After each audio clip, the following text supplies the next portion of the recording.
जय श्री राम दोस्तों। आज एक बार फिर से आप लोगों के बीच में आने का मौका मिला, उसके लिए आप लोगों का बहुत बहुत धन्यवाद।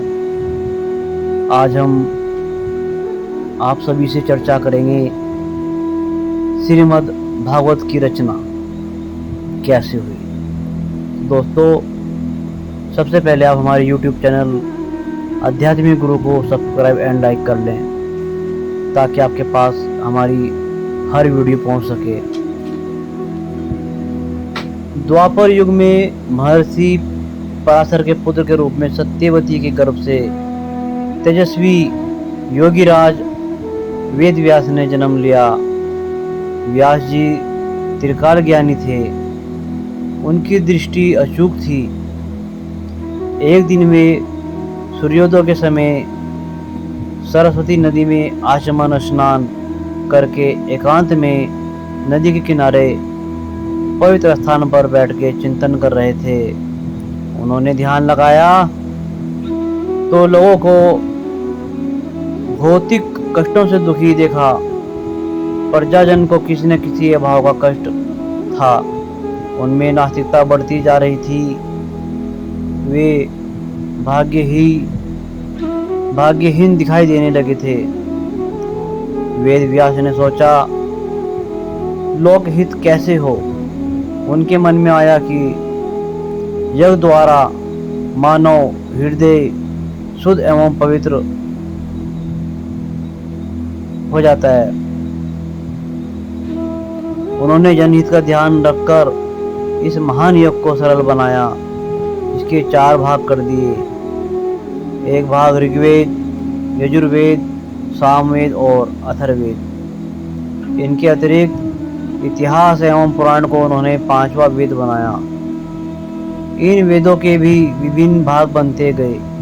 समस्त मानव जाति को इसका लाभ प्राप्त कराने हेतु व्यास जी ने इन्हें अधिक से अधिक सरल बनाया। महाभारत की रचना करके व्यास जी ने समस्त मानव जाति का कल्याण किया। यह सब करने के बाद भी महर्षि को तृप्ति नहीं हुई। वे अनिश्चय की मन स्थिति में ही रहे। व्यास जी सरस्वती की नदी के किनारे एकांत में जाकर बैठते थे। उनको अब भी संतोष नहीं था।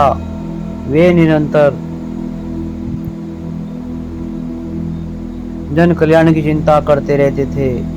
वे मन ही मन विचार करने लगे, मैंने महाभारत की रचना की। निष्प्रिय भाव से वेदों को भी सरल बनाकर मानव जाति को धर्म, कर्म एवं कल्याण के मार्ग बता दिए, फिर भी मेरा मन असंतुष्ट है। मुझे अपूर्ण सा लग रहा है। चिंता मग्न महर्षि नदी के प्रवाह की ओर देखते हुए बैठे थे। उसी समय नारायण कहते देवर्षि नारद वहां प्रकट हुए।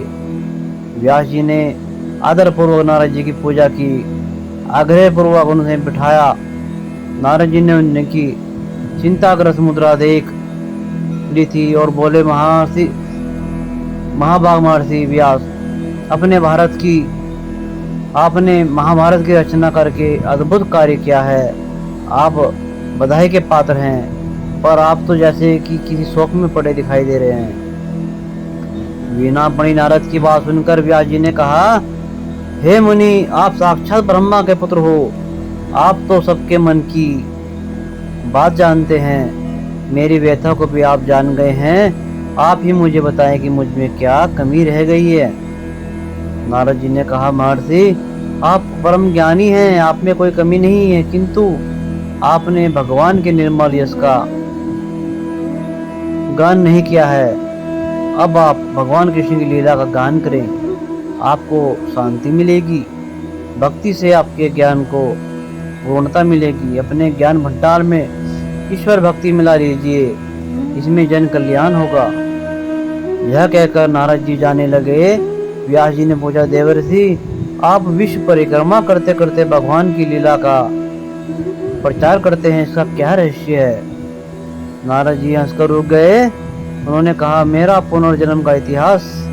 व्यास जी ने कहा, आप अपने पुनर्जन्म की कथा सुना दें। नारद जी ने कहा, व्यास जी, मैं पुनर्जन्म में एक दासी का पुत्र था। वो ब्राह्मणों के घर में साफ सफाई था। बर्तन मांजने का काम करती थी। चतुर्मास में ब्राह्मण लोग पूजा पाठ एवं यज्ञ करते थे। उस समय मैं उनकी सेवा में रहता था। बालक होते हुए भी मैं कोई चंचलता नहीं करता था। खेल कूद से दूर रहकर मैं उनकी आज्ञा का पालन करता था और कम बोलता था। मेरी सेवा से पंडित प्रसन्न होते थे। अपने पात्रों से मैं बचा अन्न में मुझे देते थे। उनके सत्संग में रहने के कारण मेरा हृदय शुद्ध हो गया। उन्हीं की तरह भजन पूजन में मेरी रुचि बढ़ने लगी। मैं प्रतिदिन भगवान श्री कृष्ण की कथाएं सुनता। महात्माओं के कीर्तन भजन सुनने से मेरे मन की में भी कृष्ण भक्ति पैदा हो गई। और पल भर रुककर नारद ने कहा, महात्माओं के प्रस्थान के बाद मैं अपनी माता के पास गया। एक दिन प्रातःकाल मेरी माता गौ का दूध दुहने बाहर निकली। सर्प पर पैर पड़ गया। सर्पदंश से मेरी माता की मृत्यु हो गई। मुझे भगवान की प्रेरणा थी। मैं घर से निकला और उत्तर दिशा की ओर चल पड़ा। पहाड़, मैदान, नदी, नाले पार करता मैं एक भयंकर जंगल में पहुंच गया। मेरा शरीर थक गया था। भूख प्यास सता रही थी। वहां एक झरना दिखाई दिया।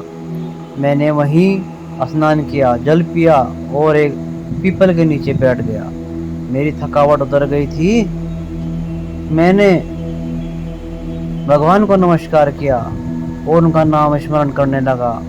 मेरी आंखों में आंसू आने लगे। हृदय में भगवान का स्वरूप प्रकट हुआ। मैं मोहित हो गया। आंखें खोलकर मैं उसी स्वरूप को ढूंढने लगा। मैं भाग भाग कर भगवान को पुकारता रहा। मुझे ज्ञान हुआ कि अब मुझे सारी मोहमाया छोड़कर केवल भगवान का कीर्तन करते रहना चाहिए। मैं उसी स्वरूप में निमग्न हो गया।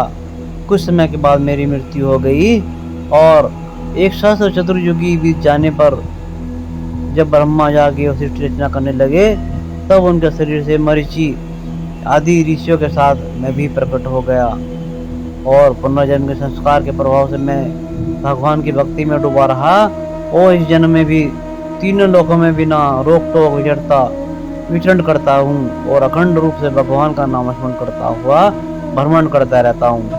अपनी कथा सुनाकर देवर्षि नारद ने वीणा बजाते हुए वहां से प्रस्थान किया। महर्षि वेदव्यास ने नारद को बारंबार नमन करते हुए अपने आश्रम में जाकर भगवान की लीला का वर्णन करने वाले श्रीमद् भागवत महापुराण की रचना प्रारंभ कर दी। बोलो राधे राधे। आप सभी लोग बोलेंगे राधे राधे। तो दोस्तों, आज हमारी भागवत की रचना का जो आपको संदर्भ सुनाया है, आपको कैसा लगा आप कमेंट बॉक्स में जरूर लिखकर भेजें।